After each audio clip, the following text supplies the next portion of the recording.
rules and regulations.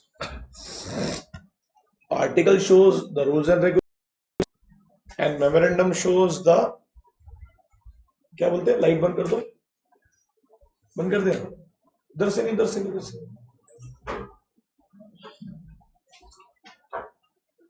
है ना। Subscriber word जब आएगा आपके जहन में, सुनिए बेटा प्लीज,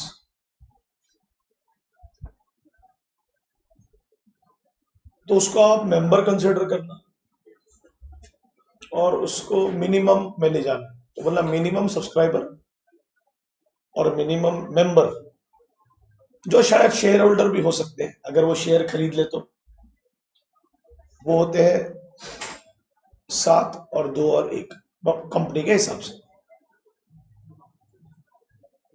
तो वी कैन से कि जो लोग मिनिमम मेंबरशिप में आते हैं उन्हें हम सब्सक्राइबर भी कह सकते हैं, क्योंकि वो कंपनी के एक एक शेयर को कम से कम सब्सक्राइब,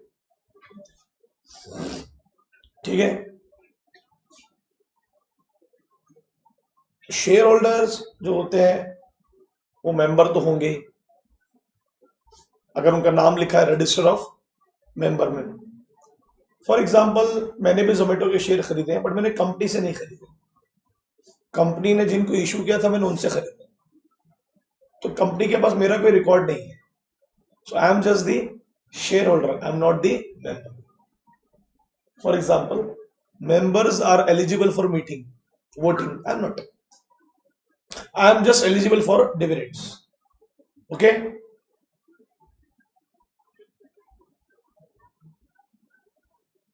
मेमोरेंडम में 2 इंपॉर्टेंट क्लॉज होते हैं, वैसे तो 6 हैं। सबसे पहले क्लॉज का नाम होता है नेम क्लॉज, वो अपन पढ़ेंगे ना, अभी आने वाला है वो आगे। दूसरा इंपॉर्टेंट क्लॉज का नाम होता है रजिस्टर्ड क्लॉज, कि कंपनी का हेड ऑफिस कहां पर है, बराबर है। तीसरा इंपॉर्टेंट क्लॉज का नाम होता है बेटा लाइबिलिटी क्लॉज, कि कंपनी में जो मेंबर्स हैं उनकी लाइबिलिटी कैसी होगी। कैसी होती लाइबिलिटी, नॉर्मली क्या पढ़ा है मैंने आपको, लिमिटेड बाय शेयर्स, इतना तो समझता है। अरे हाँ के ना यार, जैसे अभी जोमेटो ने जो शेयर इशू किया था बीच में, आपके सामने की बात है, इसको हम लीगल लैंग्वेज में बोलते हैं आईपीओ। आईपीओ का मतलब होता है कि जब कोई भी कंपनी पहली बार पब्लिक को शेयर ऑफर करे, और जब दूसरी बार करती है तो एफपीओ। समझ रहे हैं क्या? ओ मैथ्स वालों सुनो अच्छे से, क्योंकि वो टर्म आप लोगों के लिए क्लियर होना जरूरी है। अब मैं सब्सक्राइबर सब्सक्राइबर बोलता हूं, अब आपने एक चीज गौर किया होगा कि हमने जब वो पढ़े कि सीए सीएस लॉयर्स लोग भी सब्सक्राइब करेंगे, पढ़े ना हमने, वो लोग भी सब्सक्राइब करेंगे और एक अंडरटेकिंग देंगे। क्या अंडरटेकिंग देंगे? All the rules and regulations are followed there under, पढ़े ना। तो दे आर ऑल्सो सब्सक्राइबर्स, है ना। वो भी सब्सक्राइबर हो सकते हैं कंपनी के, वो भी मेंबर में आ सकते हैं। कितने मेंबर में? मिनिमम, बट जरूरी नहीं है वो कंपनी के शेयर होल्डर्स होंगे। वो मिनिमम रिक्वायरमेंट को फुलफिल करने के लिए आपके मेंबर बन सकते, है ना। फिर मैंने आपको एक बड़ी इंपॉर्टेंट चीज पढ़ाया परसों के दिन,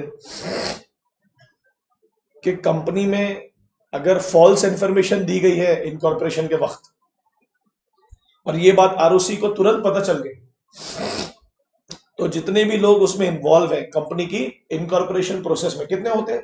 7, 2, 1 तो होंगे।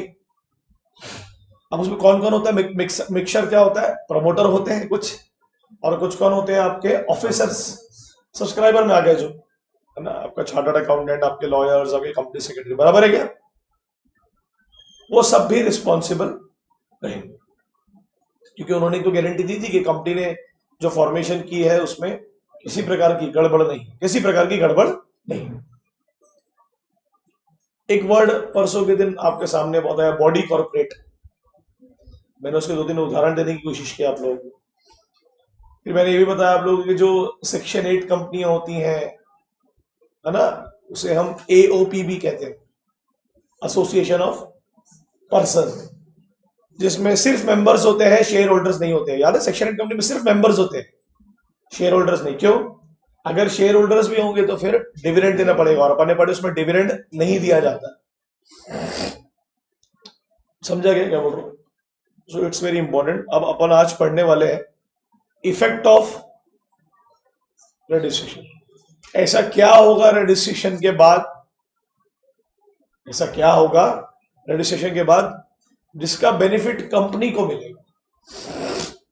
मैं एक आपसे सवाल पूछूंगा, आप उसका जवाब देंगे। कंपनी जिस दिन रजिस्टर्ड होती है, कौन रजिस्टर्ड करता है बेटा उसको? आरओसी। आरओसी का फुल फॉर्म बोलेंगे एक बार आप लोग? Register of companies. नॉर्मली किसी भी स्टेट के कैपिटल में आपको मिल जाएगा, बड़े शहर। क्या मैं ऐसा कह सकता हूं कि कंपनी जिस दिन रजिस्टर्ड हुई, मतलब उसका जन्म हुआ, पैदा हुई वो, तो क्या मैं ऐसा कह सकता हूं कि जो सर्टिफिकेट ऑफ इनकॉर्पोरेशन जो उस दिन मैंने आपको पढ़ाया कि नहीं पढ़ाया, वो उसका बर्थ सर्टिफिकेट है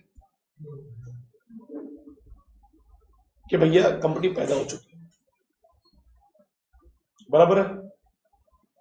अब किस प्रकार के दरवाजे लगा रहे हो तुम लोग? ये है चल क्या है इस देश में? देखिए मुझे बड़ा अफसोस होता है यश कभी कभी कि मैं आप लोगों के लिए इतना लिबरल होता हूं और आप लोग अभी देखो इतना लेट आ रहे हो। हाँ, सॉरी बोलने से क्या होगा दोस्त? जब एग्जाम नहीं निकलेगी, मैं आपको लिटरली बता रहा हूँ, आप लोग इतना रिग्रेट करोगे ना जब एग्जाम नहीं निकलेगी, बहुत बुरा लगेगा आप लोग। क्योंकि जिनकी नहीं निकली ना, उनसे जरूर बात करना इस बारे में। ये जो एटीट्यूड है ना आप लोगों का, लिटरली बता रहा हूँ, घुसा देगा आपको।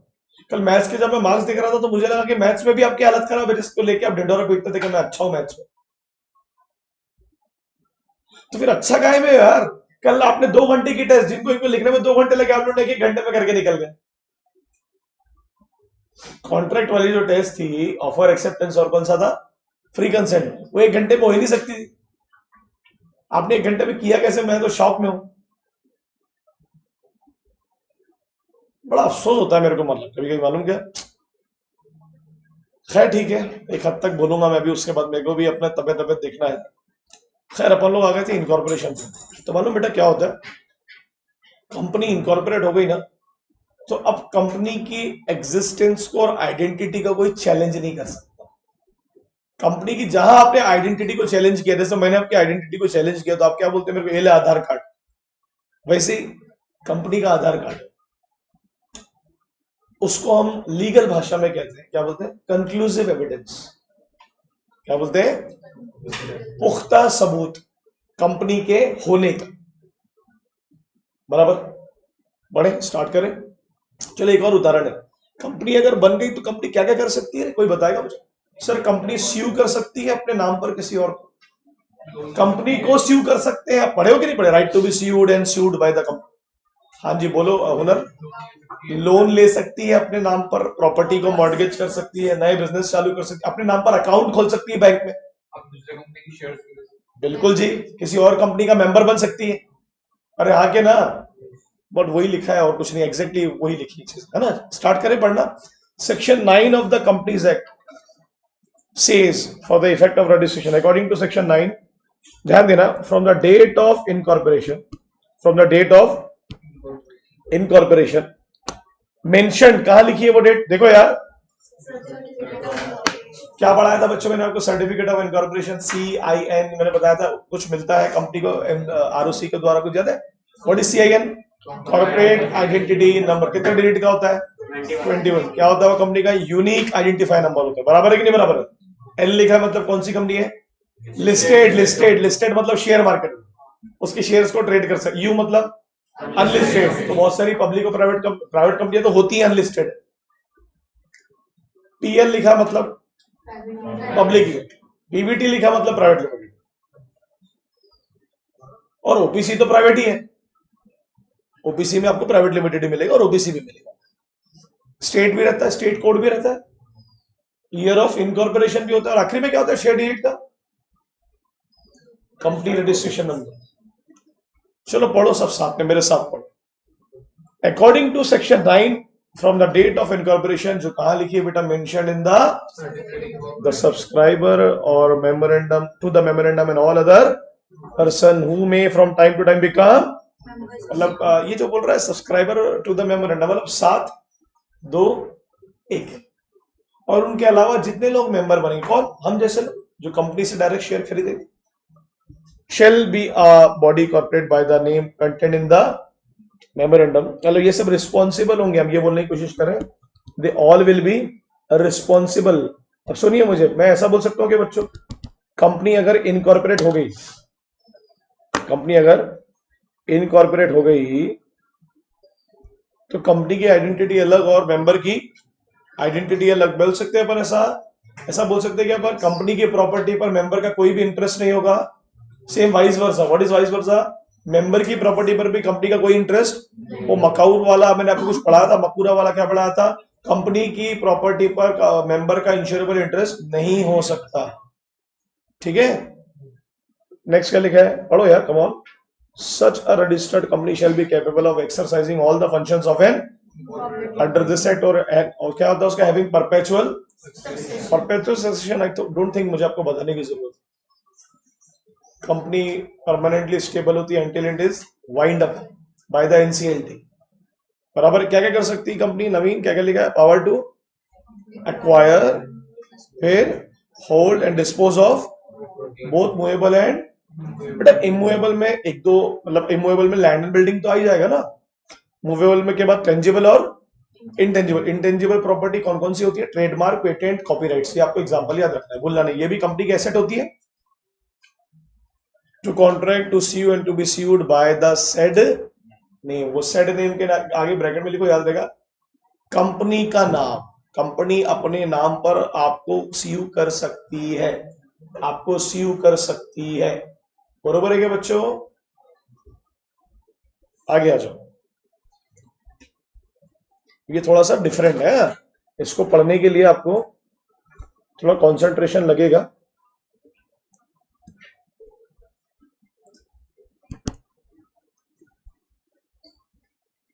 क्या लिखा है, चलो स्टार्ट करें। पहला केस है इसलिए इसको डिफरेंट तरीके से लिखा हूं मैंने। चलिए स्टार्ट करिए। क्या लिखा? From the date of incorporation that is mention in the company becomes a. Please उसको अंडरलाइन कर लीजिए क्योंकि पहला केस उसी से रिलेटेड है। अंडरलाइन करने वाला बेटा, आपने काट दिया उसको। ओवर एंथुसियाज्म है ना आपने।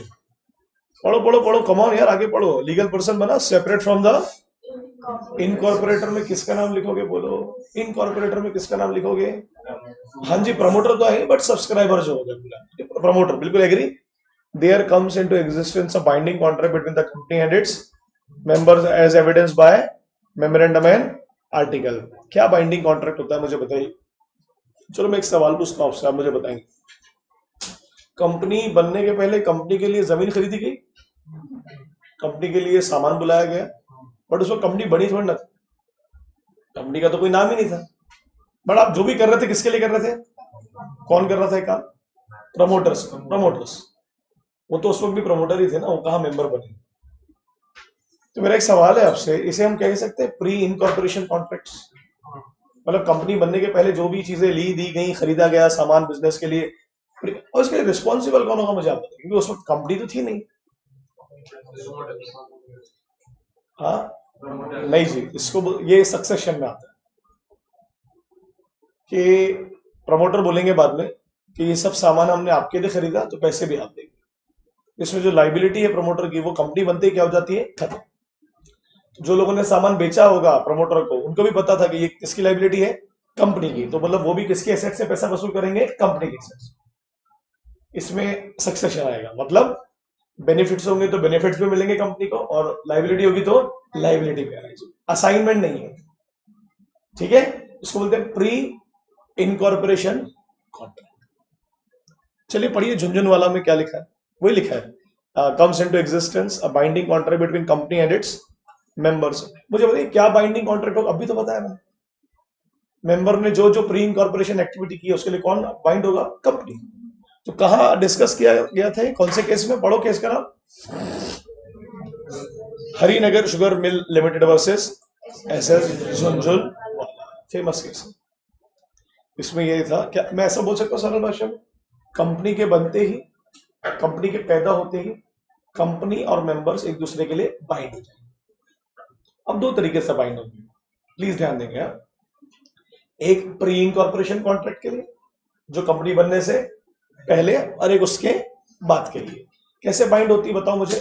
वहां नीचे लिखा है, it has a perpetual succession until it is dissolved by the or struck out of register. A shareholder who buy share does not buy any in the property. ऐसा पढ़ चुके ना, but in certain cases a writ petition will be maintainable by company or its. क्या मतलब होता है, मैं आपसे सवाल पूछूंगा, इसका मतलब क्या हुआ? इन certain cases a writ petition मतलब कुछ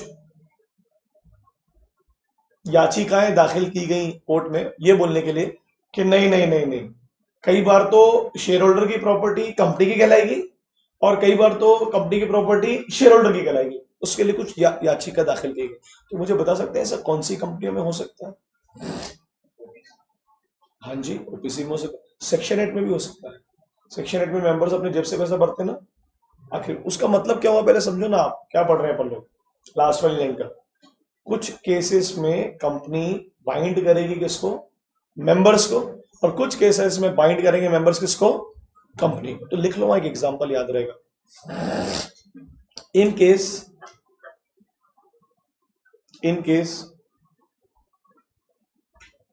if company done any fraud,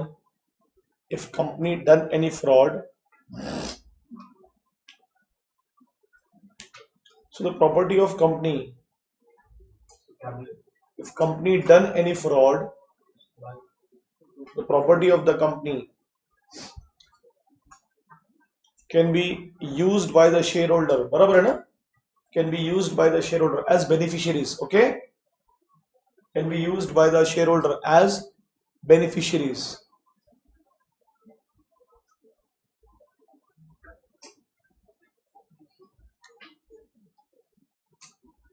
दूसरा, ये किसके बेनिफिट का एग्जांपल लिखा है बच्चों मैंने? दूसरा लिखिए, फॉर एग्जांपल दूसरा, sometimes if any shareholder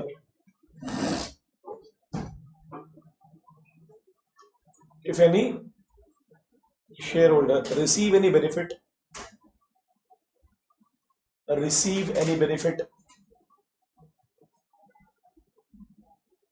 in the name of company, किसके नाम पर पैसे उठा रहे हो मार्केट से? बोलो, कंपनी के नाम पर। किसके नाम पर? receive any benefit in the name of company will bind the shareholder, बराबर है कि नहीं? बोले कि भाई मेरे नाम से पैसे उठा रहे हो तो मुझे दे।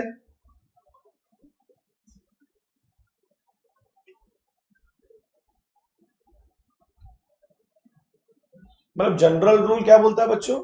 सुनो, जनरल रूल क्या बोलता है हमेशा? नॉर्मली कंपनी का इंटरेस्ट नहीं होता शेयर होल्डर की प्रॉपर्टी पर, एंड वाइस वर्सा, ना शेयर होल्डर का इंटरेस्ट। बट कुछ केसेस में जहां पर अगर वो दोनों एक दूसरे को क्या दे रहे हैं, नुकसान पहुंचा रहे हैं, तो फिर वो एक दूसरे की प्रॉपर्टी को यूज कर सकते हैं। ये आपको ध्यान रखना है, ठीक है? एक और केस था, गारंटी वाली कंपनी, क्या पढ़े थे अपन? मेंबर गारंटी देता है कि मैं अभी आपको पैसे दूंगा और कुछ पैसा बाद में भी दूंगा, और अगर वो गारंटी वाला पैसा नहीं दे पाया तो हो सकता है उनके एग्रीमेंट में लिखा हो कि आप मेरी प्रॉपर्टी को यूज, तो ऐसे एग्रीमेंट बन सकते हैं, मतलब बाइंड। मगर किसको बाइंड कर रहे हैं? देखो आप ऊपर पैराग्राफ में लिखा, किसको बाइंड कर रहे हैं? मेंबर्स को। किसको? शेयर होल्डर्स को नहीं, मतलब सिर्फ शेयर होल्डर को नहीं, वो मेंबर जो कंपनी के शेयर होल्डर्स होंगे। तो मेंबर जब बोलते हो ना आप, तो अपनी वहां लिख लो बुक में, one who records can be maintained by company, one whose records can be maintained by company, जिनके रिकॉर्ड्स को कंपनी मेंटेन करती है। समझ रहा है क्या?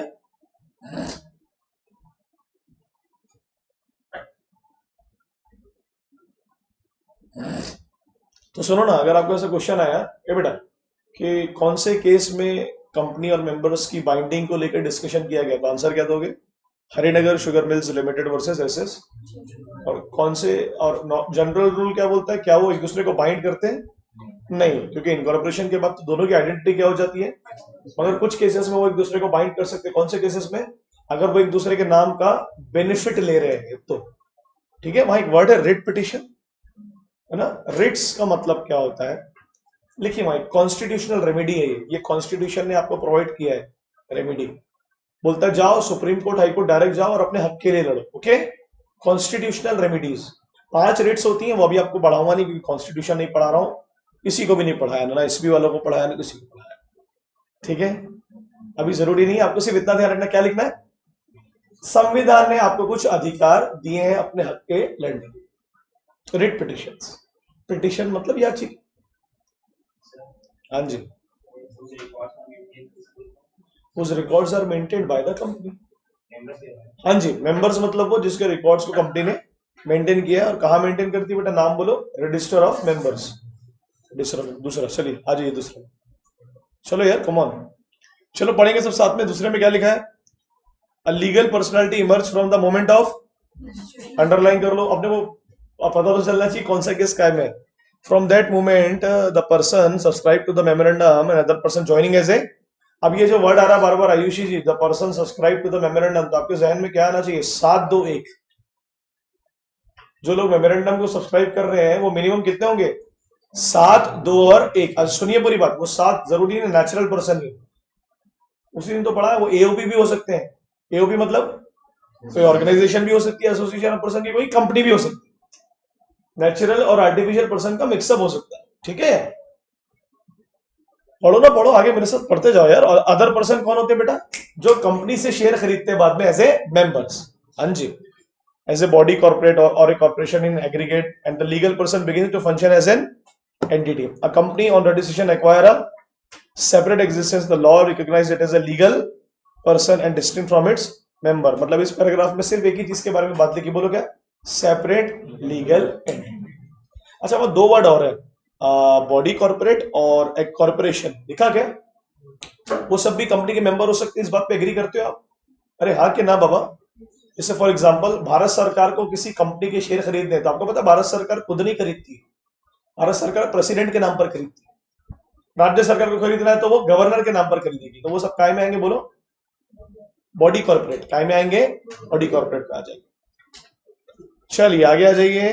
केस का नाम नहीं बोलना है फैजान भाई, क्या लिखा है case, state trading corporation of India versus, किस बारे में बात कर रही है, कंपनी की सेपरेट लीगल एंटिटी। ठीक है जी, आगे आ जाइए, क्या है, क्या है नेक्स्ट। इट में be noted that under the provision of that company में परचेज, अंडरलाइन कर लो कि ये यहाँ एक कंपनी दूसरी कंपनी के शेयर खरीद सकती है। सुनो ना पूरी बात, तो जब एक कंपनी दूसरी कंपनी के शेयर खरीदती है तो क्या क्या बनती है जान भी वो, सर एक तो होल्डिंग बनती है सर, और एक आपने पढ़ा है तो एसोसिएट बनती है, होती है ना। एसोसिएट में क्या पढ़ा था बेटा मैंने, सिग्निफिकेंट ट्रांजेक्शन होता है, कितना, एटलीस्ट 20% की शेयर कैपिटल होल्ड करती है, मगर वो 20% से लेके कितना हो सकता है मैक्सिमम 50, और 50 से ज्यादा कब हो सकता है, अगर वो कन्वर्टेबल प्रेफरेंस शेयर हो। क्या होते हैं कन्वर्टेबल प्रेफरेंस शेयर, जो आगे जाके इक्विटी में कन्वर्ट हो जाए। तो कन्वर्ट होने के बाद भी कितना होना चाहिए, 50 से कम या 50, अगर 50 से ज्यादा हो गया तो फिर वो एसोसिएट क्या हो जाएगी, पढ़ो क्या लिखा है। हाउएवर, बहुत इंपॉर्टेंट है यार, बड़ा इंपॉर्टेंट लाइन है, merely because the company purchase all the shares of the. अच्छा मैं आपसे एक सवाल पूछता हूं, छोड़ो उसको, सुनो सुनो अजान भी, वो बोल रहा है एक कंपनी है XYZ और एक कंपनी है ABC, बोलता है XYZ ने अगर पूरे शेयर भी ABC के खरीद लिए ना, तब भी ABC की एंटिटी खत्म नहीं होगी, ABC की एंटिटी कहलाए। हाँ ये हो सकता है कि ABC का जो मैनेजमेंट है वो किसके पास में आ जाए, XYZ। ABC की एंटिटी तभी खत्म होगी जब वो वाइंड अप हो जाए, क्या हो जाए, ठीक है। देखो वही लिखा है, it will not serve as a means of putting an end to the, बोलो ना क्या बोलेगा, उसके कैरेक्टर पे कोई फर्क, उसका नाम अभी भी, हाँ सिर्फ एक फर्क पड़ा कि उस कंपनी को संभाल रहा है कोई और है और उसमें पैसे किसी और के लगे, मगर वो कंपनी की आइडेंटिटी अभी भी है, एग्जिस्ट है। हाँ के ना, बिल्कुल है।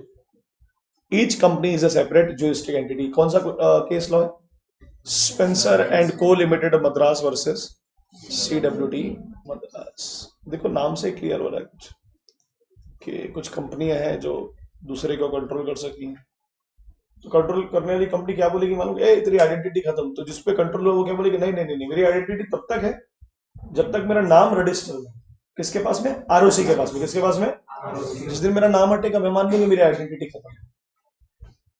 तुम मेरे पूरे शेयर भी ले लो फिर भी मेरा एग्जिस्टेंस, वो छोटी वाली कंपनी है सब, और ये अधिकार उसको किसने दिया, ROC ने नहीं, कंपनीज एक्ट 2013। ठीक है बराबर है। केस दोबारा से रिपीट करेंगे, क्या लिखा है, Spencer and company limited Madras versus. मैं केसेस आपको डिटेल में क्यों नहीं पढ़ा रहा हूं, आपको जरूरत नहीं है, चलिए कोई पढ़ाता भी नहीं है बट जरूरत नहीं है फिलहाल हम लोगों को, सिर्फ हमको ये ध्यान रखना है किस केस में क्या डिस्कस किया गया। सेकंड लास्ट क्या है पढ़ो, इट हैज बीन स्टेटेड वो law recognise that companies are juristic, का मतलब भी क्या होता है, लीगल पर्सन, लीगल ना, हाँ distinct from its members the मियर fact, ये भी बड़ा इंपॉर्टेंट है यार, पढ़ो ना बेटा साथ में, पढ़ो ना, इंपॉर्टेंट है।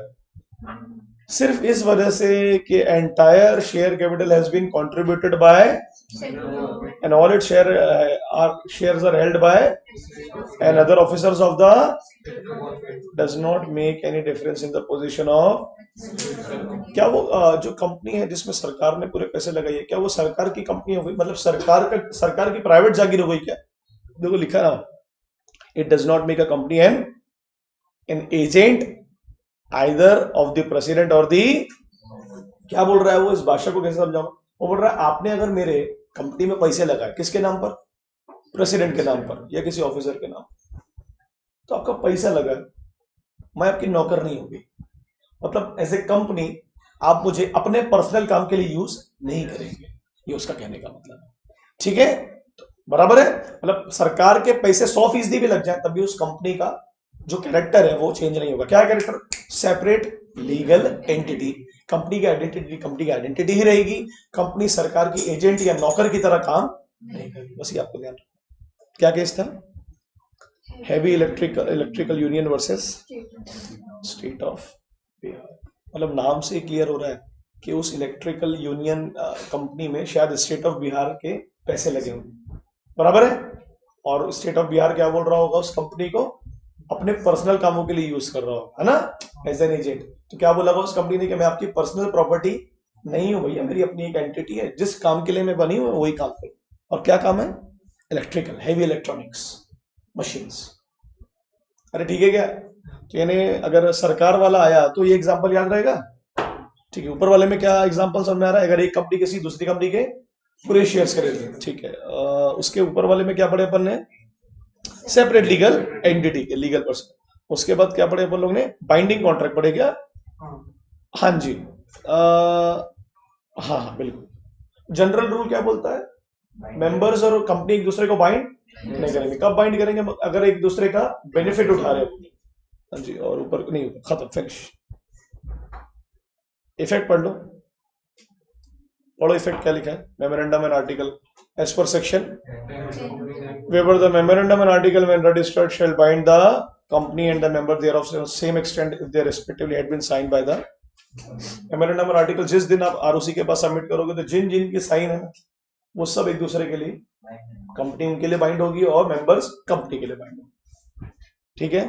वो सेम एक्सटेंट का मतलब समझा क्या आपको? क्या लिखा? And the member thereof to the same extent as if they respectively had been signed by the company and by इस मेंबर। क्या लिखो आप? Limited liability, limited liability extend मतलब लिमिटेड लाइबिलिटी तक ही हम रिस्पॉन्सिबल रहेंगे।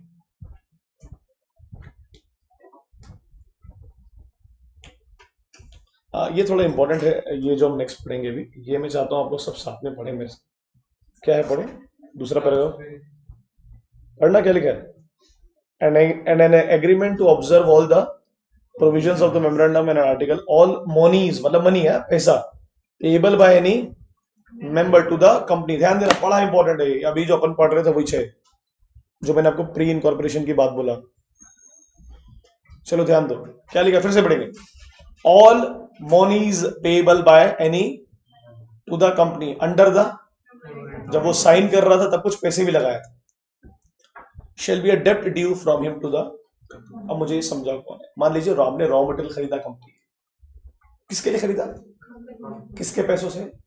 अपने पैसों से। और क्या लिख दिया उसमें? ये बिल किसके नाम का है? जो कंपनी बनेगी। तो जब कंपनी बन गई तो आप कंपनी के पास जाओगे बिल लेके। एक्चुअली आप कंपनी के पास मतलब, देखिए लॉजिकली देखे तो प्रमोटर इज नथिंग बट एक एंटिटी है जो कंपनी को संभालते हैं। वो क्लियरली बोल रहा है कि जो भी पैसे लगेंगे मेंबर के जेब से, कौन से मेंबर की बात करिए? 721। कंपनी को बनाते वक्त जो भी खर्चा लगा, लीगल फाइनेंशियल जो भी खर्चा, वो सब आप कंपनी से बाद में वापस ले सकते। अब भी तो पता है, उसको पैदा करने के लिए जो भी जद्दोजहद की गई है, तो बाद में बोल सकते हैं कि आपको हमने इतना मेहनत से पैदा किया, तो जो भी मेहनत का पैसा प्लीज वापस करो। तो कंपनी पे क्या हो गई? वो डेप्ट। क्या हो गई? इसलिए बोला प्री इनकॉर्पोरेशन कॉन्ट्रैक्ट करता कौन है? प्रोमोटर। किसके लिए? जो अभी तक बनी फिर भी कंपनी उसके लिए रिस्पॉन्सिबल, ये आपको ध्यान रखना, ठीक है। मेंबर्स वर्ड में कौन कौन आ जाएगा बेटा? प्रमोटर भी आ जाएंगे और कंपनी के जो अदर ऑफिसर्स होते हैं वो लोग भी involve हो जाएंगे। ठीक है, हो सकता है चार्टर्ड अकाउंट सीएस ने कंपनी को इनकॉर्पोरेट किया, हाँ सीएस को कुछ लीगल एक्सपेंसेस लगे तो वो क्या अपनी जेब से भरेगा क्या? चलो भर दिया उसने, किसके लिए? कंपनी के लिए। बिल बनाया किसके नाम पर? कंपनी के नाम पर। उस वक्त भले कंपनी एग्जिस्टेंस में नहीं थी, है ना, जैसी एग्जिस्टेंस में बिल बना दिया, डेफिनेटली कंपनी पे करेगी, करेगी कि नहीं करेगी? मगर वो काम उसको दिया किसने था? प्रमोटर ने दिया था। किसने दिया था? प्रमोटर क्या बोलेगा, बिल किसके नाम पे बनाना? कंपनी के नाम पर। किसके नाम पर? कंपनी। अब बोलोगे sir company responsible, promoter responsible ना? नहीं नहीं नहीं, यही तो बच जाते हो ना। अब मान लीजिए सीएस ने बिल दिया और कंपनी के पास बोले पैसा नहीं है, तो फिर आप किसकी प्रॉपर्टी देखोगे, प्रमोटर की कि कंपनी की? कंपनी की ना। ये ऐसे बच जाते हैं। ठीक है, जियो, जियो का प्रमोटर कौन? अब मनी फैमिली मान लेते हैं, मनी फैमिली बराबर है। तो जियो को, जो जियो में जो भी प्री इनकॉर्पोरेशन कॉन्ट्रैक्ट हुए, समझते हैं, पैदा होने के पहले जो भी उनके लिए टावर वावर खरीदे गए, जो भी प्लांट लगाए गए, किसके लिए लगाए गए? जियो के लिए। जियो तो बनी नहीं थी। अब जिस दिन जियो बनी, बिल किसके नाम पे आएगा? जियो के नाम पे आएगा। अब जो भी पैसा लेन देन होगा कहां से किया जाएगा? जियो से। और जियो का कैश नहीं होगा तो किसके एसेट्स यूज की जाएगी? जियो की। बनाने वालों के एसेट्स यूज नहीं की जाएगी। खत्म, फिनिश, डन, खत्म कर दिया मैंने। छोटा सा टॉपिक था, वी आर फिनिश। अब सुनिए बुरी बात, कुछ इंपॉर्टेंट टर्म्स बताता हूं। मेरा पेन नहीं चला रहा है अनफॉर्चुनेटली, कुछ पढ़ो ना, कुछ दुआ वो पढ़ो।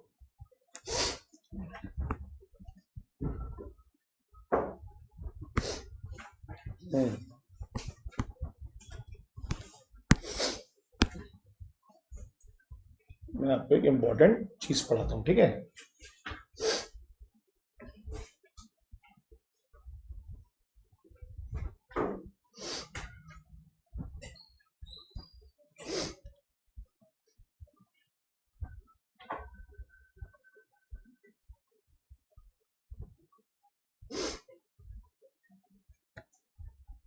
देखो,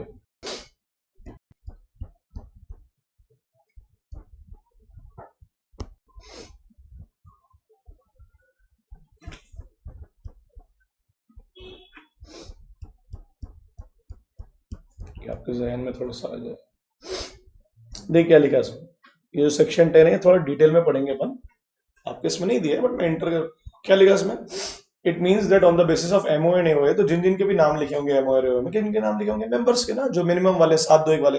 क्या लिखा है इसमें? Company is liable to member, जो जो पैसा मेंबर को लगा कंपनी को बनाने के लिए। फिर मेंबर्स आर लायबल टू कौन सी लाइबिलिटी? अनपेड अमाउंट तक। अरे आगे ना, अब but normally members are not liable to each other. What is that mean? इस लाइन का मतलब वो एक दूसरे के थोड़ा रिस्पॉन्सिबल होंगे, वो कंपनी पे रिस्पॉन्सिबल होंगे, कंपनी उनके लिए रिस्पॉन्सिबल। तो ये एक लाइन आपको ऐड कर लेना है अपने नोट्स में। But normally members are not liable to each other.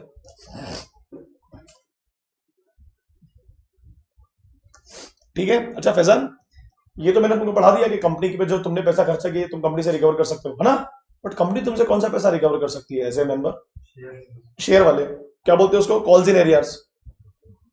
बोलेंगे भैया तुमने पैसे लगाए और बोले तुम ड्यू पे करोगे, कॉल्स पे करोगे, है ना, तुमने अभी तक पे रिकवर करोगे। वेरी गुड, देखो ऐसे दिमाग में आता है पट से।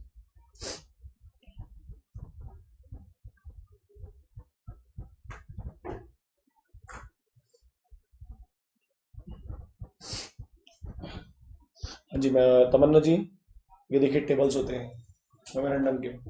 अगर मुझे ये वाली कंपनी बनानी है, इधर इधर ध्यान से, तो मुझे टेबल ए फॉलो करना होगा। मतलब टेबल ए में जो भी तरीका होगा मेमोरेंडम बनाने का, वो तरीका मुझे फॉलो करना पड़ेगा। और ये टेबल ए सब कहां बने?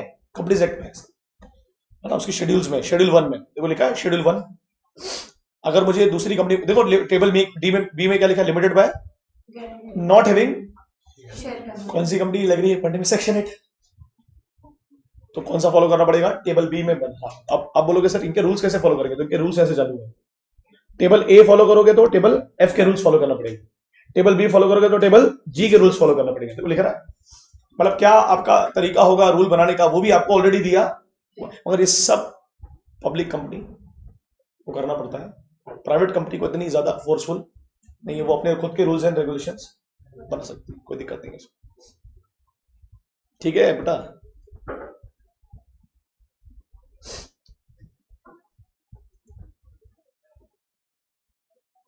ये पढ़ लीजिए एक बार, रूल 8 क्या बोलता है, पढ़ो। Undesirable name of the company is determined weather a proposed name is identical with other. आपको ध्यान रखना है कि ऐसा ना हो। What is that mean? आपकी कंपनी का नाम किसी और कंपनी के नाम से ना बोलने में, ना सुनने में, ना लिखने में। अब आप बोलोगे सर मेरी कंपनी का नाम, फॉर एग्जांपल मैंने एक कंपनी बनाया, उस कंपनी का नाम लिख दिया मैंने, एग्जांपल के तौर पर बता रहा हूं आपको, NIKEEE। मेरे सर कहा नाइकी की स्पेलिंग तो NIK ही है, वो तो मेरी जो स्पेलिंग है वो दिखने में तो दिखता ही नहीं कि नाइकी लिखा हूं, अब वो बोलने में तो वही लग रहा है ना। तो ऐसा कोई भी नाम जो सुनने में, बोलने में, लिखने में किसी और कंपनी को, हाँ वो नहीं रख सकते आप, पॉसिबल नहीं है। ठीक है क्या? ये तो हम पढ़ने वाले हैं अभी, बट जो मुझे लगा कि आपको बता देना चाहिए वो मैं आपको बता रहा हूँ।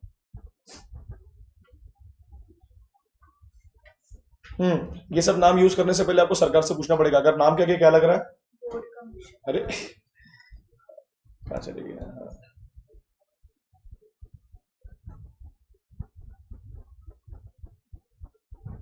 हाँ पढ़ो, कौन कौन सा नाम कुछ याद आ रहा है? बोर्ड के सुना, सेबी में, security exchange board of India, ये एक इंस्टीट्यूशन है जो शेयर मार्केट को ऑब्जर्व करता है। दूसरा क्या लिखा है? कुछ सुना है? National commission, district forum, state commission, सुना है ना? तीसरा बताओ।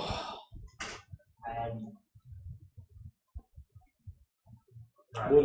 इंश्योरेंस रेगुलेटरी डेवलपमेंट ऑथोरिटी, ठीक है, वेरी गुड। अंडरटेकिंग्स में पब्लिक अंडरटेकिंग्स, नेशनल वर्ड ऐसे कोई भी नहीं यूज कर सकता, यूनियन वर्ड भी कोई यूज नहीं कर सकता, सेंट्रल, फेडरल, रिपब्लिक और, अच्छा जैसे अब फैजान लोग की जो शॉप है वो हिंदुस्तान के नाम से, सही बोल रहा हूँ फैजान?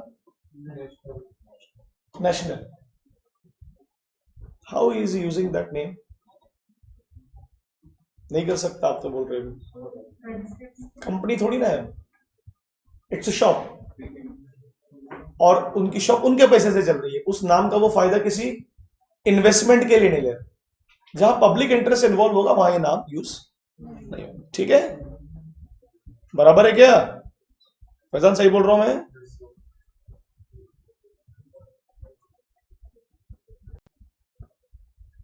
देखो जो आप लोगों ने पढ़ा अभी फाउंडेशन में, पढ़िए, देखिए बोले इंटरमीडिएट में वही लिखा है।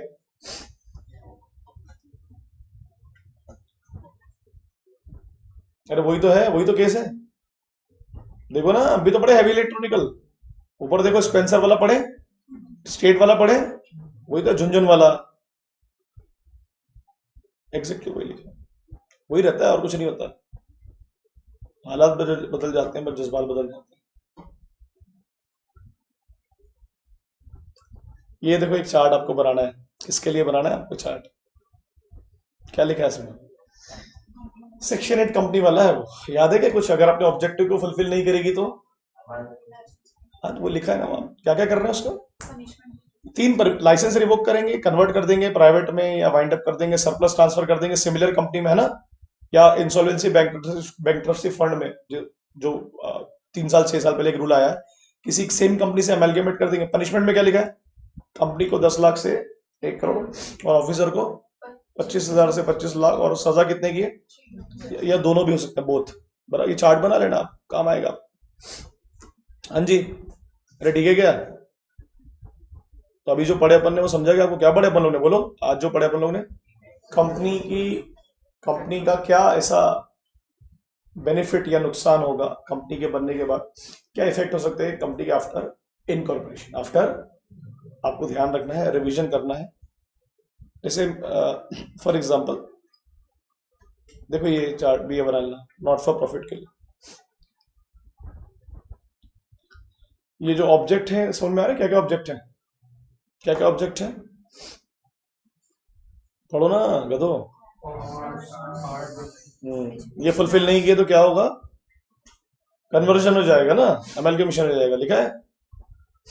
अरे बराबर है क्या? ये क्वेश्चन पढ़ो, एक पढ़ो। आभा formed a 1-person company on अब ये 1 डेट दे रहा है, मतलब सर वो कुछ था 2 साल 3 साल बाद, याद है क्या?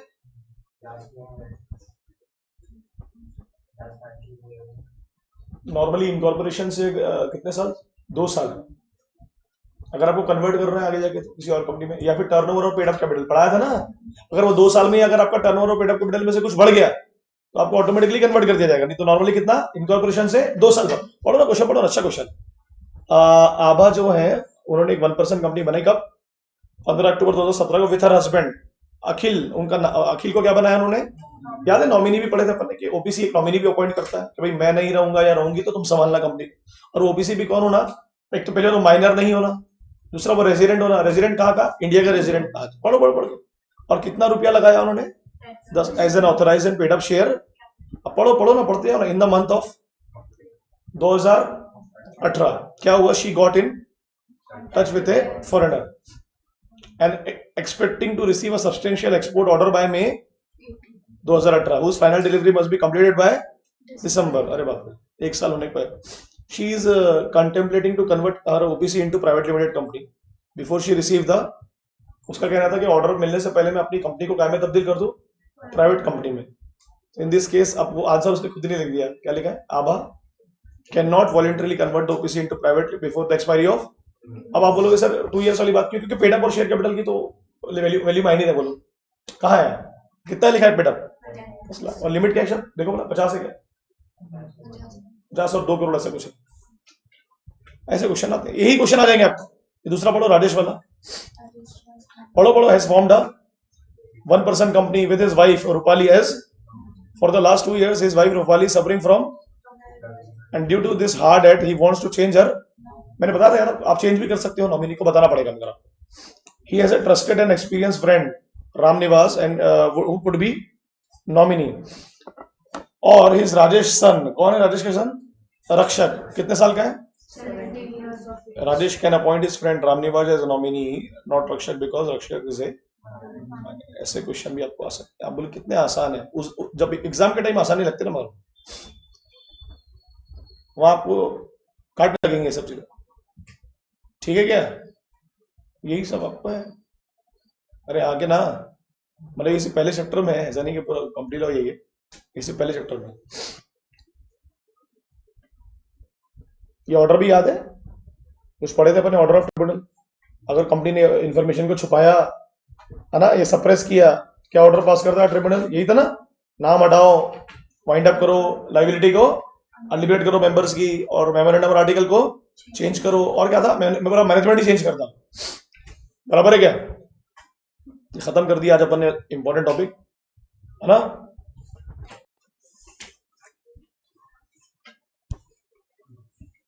खत्म कर दिया मतलब